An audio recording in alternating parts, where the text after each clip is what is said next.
بلکہ پوری دنیا میں سب سے بڑی شخصیت اگر کوئی ہے تو وہ رسول اللہ صلی اللہ علیہ وسلم کی ذات اقدس۔ نیپولین بونا پارٹ کہتا ہے محمد صلی اللہ علیہ وسلم امن و سلامتی کے ایک عظیم شہزادے ہیں۔ اشہد ان محمدا عبدہ ورسولہ، میں گواہی دیتا ہوں کہ محمد صلی اللہ علیہ وسلم اللہ کے بندے ہیں، اللہ کے رسول ہیں۔ ہم سب کو معاف کرتے ہیں اور میں بدلہ لینے والا نہیں ہوں۔ انک لعلی خلق عظیم۔ برطانوی ادیب تھامس کارلائل کہتا ہے رسول اللہ صلی اللہ علیہ وسلم کی ذات اقدس ہی ایسی ذات ہے جنہوں نے اپنے لیے، اپنی ذات کے لیے اینٹ کا گھر تعمیر نہ کر سکا، لیکن پوری دنیا کے اندر عظیم انقلاب برپا کر۔ حامدا ومصلیا اما بعد وَإِنَّكَ لَعَلَى خُلُقٍ عَظِيمٍ۔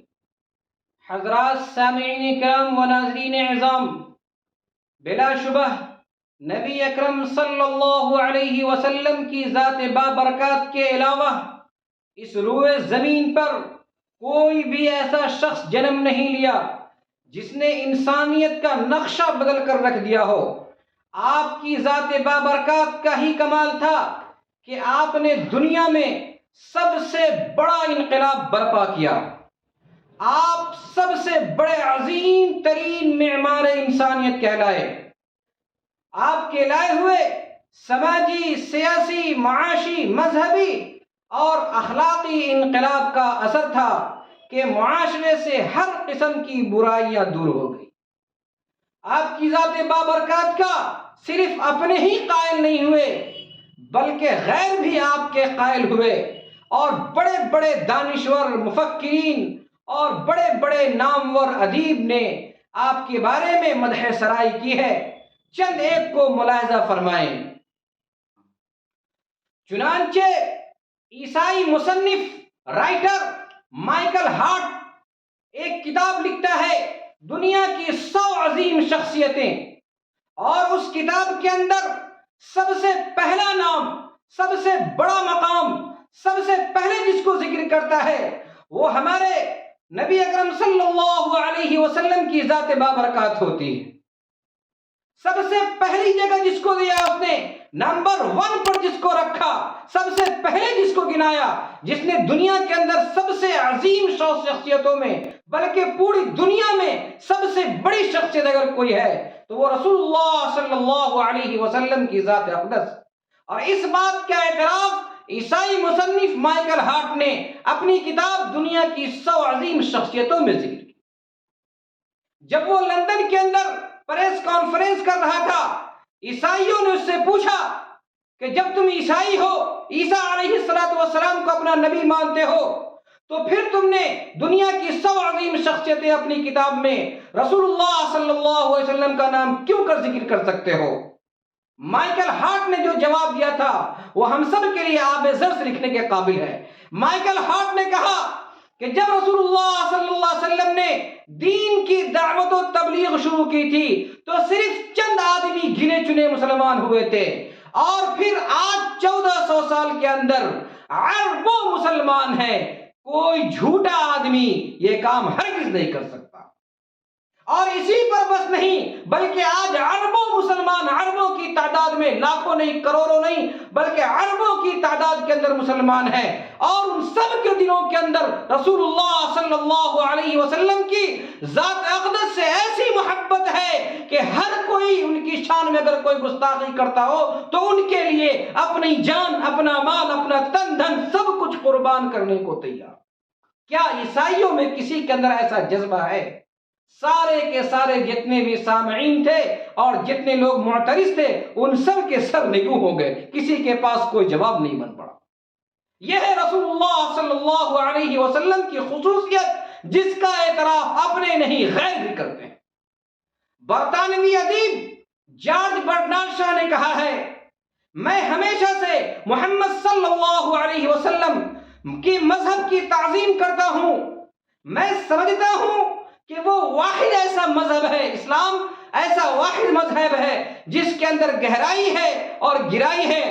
اگر آج پوری دنیا کی قیادت کرنے والا کوئی شخص ہوتا جو پوری دنیا کی قیادت کرے اور پوری دنیا کے اندر امن چین سکون لائے، ساری دنیا کو خوش کر دے، دنیا کے تمام مسائل کو حل کر دے، دنیا کے اندر جتنے ظلم ہیں، ستم ہیں، جتنی بھی بری چیزیں ہیں، ان سب کا خاتمہ کر دے، تو ایسی ذات بابرکات صرف محمد صلی اللہ علیہ وسلم کی ذات اقدس ہوتی۔ اس کے علاوہ دنیا کے اندر کوئی ایسی شخصیت نے جنم نہیں لیا جس کے اندر ایسی قیادت کی ایسی صلاحیت موجود ہے۔ نیپولین بوناپارٹ کہتا ہے محمد صلی اللہ علیہ وسلم امن و سلامتی کے ایک عظیم شہزادے ہیں، صرف چند دنوں میں آدھی دنیا کو فتح کر لی۔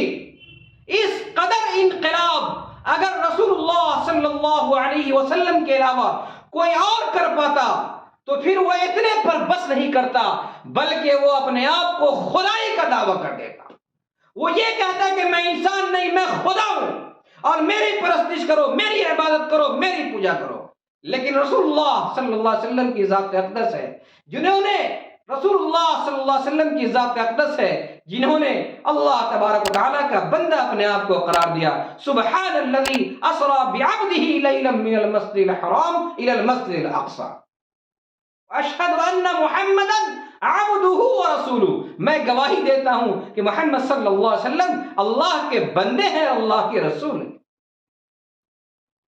اسٹینلے بولین پول کہتا ہے آپ صلی اللہ علیہ وسلم کے تعلق سے کہ آپ صلی اللہ علیہ وسلم جب فتح مکہ ہوا اور آپ صلی اللہ علیہ وسلم جب فاتحانہ طور پر اپنے آبائی شہر مکہ میں داخل ہوتے ہیں، اس وقت کفار و مشرکین میں ہاہاکار مچا ہوا ہوتا ہے، ہر شخص کی زبانیں کانپ رہی ہوتی ہے، پاؤں لڑکھڑا رہا ہوتا ہے، کفار و مشرکین کی آنکھوں کے سامنے اپنی موت نظر آتی ہے۔ آج انتقام کا دن ہوتا ہے۔ رسول اللہ صلی اللہ علیہ وسلم اگر چاہتے تو جن کفار و مشرکین نے حضور کو گالیاں دی تھی، حضور پر پتھر برسائے تھے، حضور کے جسم اطہر پر اوجھلی ڈالی تھی، حضور پر زمینیں تنگ کر دی تھی، حضور صلی اللہ علیہ وسلم کو نماز پڑھنے سے روکا تھا، حضور صلی اللہ علیہ وسلم کو جادوگر اور ساحر اور کاہن کہا تھا، حضور صلی اللہ علیہ وسلم کے قتل کا کئی بار منصوبہ بنایا تھا، حضور صلی اللہ علیہ وسلم کو اتنی تکلیف دی تھی کہ روئے زمین پر اتنی تکلیف کسی کو نہیں دی گئی۔ آج وہ فاتحانہ طور پر داخل ہو رہے ہیں، اگر آج چاہتے تو ان کفار و مشرکین کے اینٹ سے اینٹ بجا دیتے، ان کے سر کو قلم کر دیا تھا، ان سے ایک ایک کا بدلہ لیا تھا، ان کے بیوی بال بچوں کو یتیم بنا کر دیا تھا۔ لیکن قربان جائیے آقا نامدار احمد مصطفیٰ محمد مصطفیٰ صلی اللہ علیہ وسلم پر جب آپ داخل ہوتے ہیں تو آپ فرماتے ہیں کفار و مشرکین تمہیں رائی کے دانے کے برابر فکر کرنے کی ضرورت نہیں، آج تم سے انتقام نہیں لیا جائے گا، آج تمہیں تہدید نہیں کیا جائے گا، آج تمہیں قتل نہیں کیا جائے گا، آج تمہیں مارا پیٹا نہیں جائے گا، آج تمہیں گھر سے بے گھر نہیں کیا جائے گا، آج تم پر کسی قسم کا ظلم نہیں کیا جائے گا۔ تم نے جتنے بھی ہمارے اوپر ظلم کیا ہے، تم نے جو بھی ستم کیا ہے، ہم سب کو معاف کرتے ہیں اور میں بدلہ لینے والا نہیں ہوں۔ انک لعلی خلق عظیم۔ رسول اللہ صلی اللہ علیہ وسلم نے سب کو معاف فرمایا اور فرمایا الیوم لا تثریب علیکم اليوم اذهبوا انتم الطلقاء، تم سب کے سب آزاد ہو۔ جس طرح میرے بھائی یوسف نے اپنے ظالم بھائیوں کو معاف کیا تھا، میں بھی تم سب کو معاف کرتا ہوں۔ چنانچہ اسٹینلے پول کہتا ہے کہ اپنی جانی دشمن کو معاف کر دینا تاریخ انسانیت میں رسول اللہ صلی اللہ علیہ وسلم کے علاوہ ایسی کسی کی مثال نہیں ہے۔ برطانوی ادیب تھامس کارلائل کہتا ہے رسول اللہ صلی اللہ علیہ وسلم کی ذات اقدس ہی ایسی ذات ہے جنہوں نے اپنے لیے اپنی ذات کے لیے اینٹ کا گھر تعمیر نہ کر سکا، لیکن پوری دنیا کے اندر عظیم انقلاب برپا کر دیا۔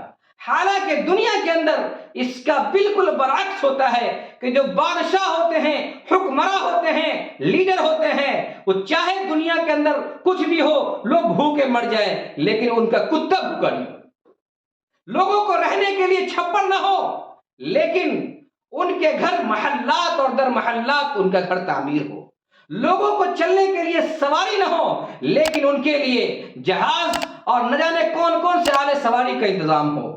میرے محترم بزرگوں دوستو، صرف رسول اللہ صلی اللہ علیہ وسلم کی ذات اقدس ایسی تھی جنہوں نے اپنے لیے کچھ نہیں کیا بلکہ پوری دنیا کے لیے خیر کا کام کیا۔ ماہر عربیات رچرڈ بیل کہتا ہے یورپ شدید اضمحلال، شدید بیماریوں کی دہلیز پر ہے۔ یورپ کے اندر نشہ عام ہے، شراب عام ہے، یورپ کے اندر مار کاٹ عام ہے، یورپ کے اندر عزت و ناموس نام کی کوئی چیز نہیں ہے، یورپ کے اندر بے سکونی، بے اطمینانی، چین سکون نام کی کوئی چیز نہیں ہے۔ پورا یورپ پریشان ہے، عجیب قسم کی ذہنی کشمکش میں مبتلا ہے، خودکشی کرنے پر مجبور ہے۔ یورپ شدید اضمحلال کی کیفیت سے دوچار ہے۔ اگر یورپ اپنے آپ کو اس سے نکالنا چاہتا ہے، اس سے باہر آنا چاہتا ہے، یورپ کو امن چاہیے، چین چاہیے، سکون چاہیے، اطمینان چاہیے، وقار چاہیے، تو یورپ کے پاس صرف ایک راستہ ہے اور وہ ہے محمد صلی اللہ علیہ وسلم کا لایا ہوا دین اسلام۔ اگر اسلام پر یورپ عمل کرتا ہے جبھی جا کر یورپ کی حقیقی ترقی ہوگی، روحانی ترقی ہوگی، امن چین سکون نصیب ہوگا، ورنہ اس کے پاس اس سے نکلنے کا کوئی راستہ نہیں۔ مہاتما گاندھی صاف صاف لکھا ہے اور کہا ہے، میں یقین کے ساتھ کہتا ہوں کہ اسلام تلوار کی زور سے نہیں پھیلا، اس لیے کہ کوئی بھی دین اور کوئی بھی شریعت تلوار کی زور سے اتنے دن تک، اتنے سال تک اور برسہ برس اور اتنے لوگ اس کو قبول کر لیں، ایسا نہیں ہو سکتا۔ چنانچہ اسلام تلوار کی زور سے نہیں پھیلا، اسلام پھیلا ہے نبی اکرم صلی اللہ علیہ وسلم کے ایمان کی وجہ سے، ان کے ایقان کی وجہ سے، ان کے ایثار کی وجہ سے، ان کے اخلاق کی وجہ سے، ان کے کردار کی وجہ سے، ان کے اعتبار کی وجہ سے، لوگوں سے ان کی محبت کی وجہ سے اور انسانیت کی بھلائی کی وجہ سے، انصاف کی وجہ سے، عدل کی وجہ سے۔ اسلام کا آپ تمام حضرات کو مطالعہ کرنی چاہیے، اور میں قائل ہو کر کے کہتا ہوں کہ اسلام کا جو مطالعہ کرے گا وہ تعصب پرستی سے بالا تر ہوگا۔ ایڈورڈ گبن کہتا ہے، میں قائل ہو کر کہتا ہوں، ایمان تو نہیں لایا لیکن میں قائل ہو کر کہتا ہوں کہ اللہ ایک ہے اور محمد صلی اللہ علیہ وسلم اللہ کے نبی ہیں۔ ایک آدمی کے اندر اتنی صلاحیت کا موجود ہونا یہ کسی انسان کے بس کی بات نہیں ہے جب تک کہ وہ خدا کا بھیجا ہوا پیغمبر نہ ہو۔ جرمن چانسلر آٹو بسمارک کہتا ہے، مجھے افسوس ہے، صد افسوس ہے، مجھے حسرت ہے کہ میں آپ کے زمانے میں نہیں ہوں، میں آپ کا معاصر نہیں ہوں، میں آپ کے زمانے میں شامل نہیں ہوں۔ انسانیت کے لیے روئے زمین پر چنی ہوئی شخصیت صرف ایک بار آئی ہے اور وہ ہے رسول اللہ صلی اللہ علیہ وسلم کی ذات۔ میں انتہائی خشوع کے ساتھ، خضوع کے ساتھ آپ کے آگے سر جھکاتا ہوں اور آپ کے آگے جھکتا ہوں، کیونکہ آپ سے عظیم شخصیت ہماری آنکھ نے نہیں دیکھا اور ہمارے کان نے نہیں سنا۔ میرے محترم بزرگوں دوستو، اللہ کے رسول صلی اللہ علیہ وسلم کی خصوصیت ہے کہ جس نے بھی رسول اللہ صلی اللہ علیہ وسلم کو پڑھا جانا وہ مشرف با اسلام ہو گیا۔